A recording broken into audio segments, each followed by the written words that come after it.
Jika engkau pusing karena anakmu terus memintamu membantunya mengerjakan PR,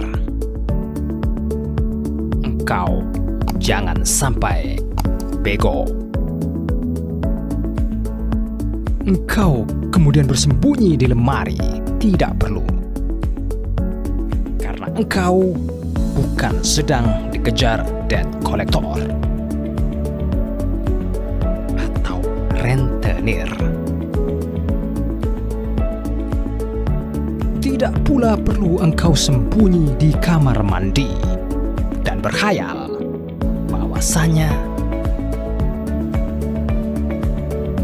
engkau bisa terbang menghindari virus corona yang semakin menggila.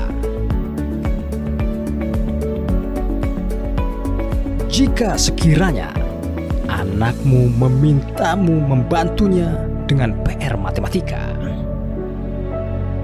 buat santai saja. Jadikan matematika itu sesuatu yang hidup. Jangan mati. Mate hidupkah? Supaya engkau tetap hidup dan semangat merubah nasibmu. Jangan sampai terus-terusan ngumpet di lemari. Misalnya anakmu bertanya kepadamu tentang apa itu konstipasi, dan engkau mencari di Google bahwa konstipasi itu adalah engkau tidak bisa maka buat santai saja. Gantilah konstipasi itu dengan konsipangsit supaya semuanya kenyang.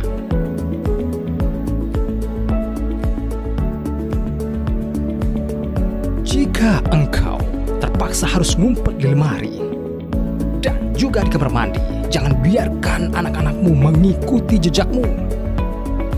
Ngumpet di kamar mandi sungguh tidak lucu.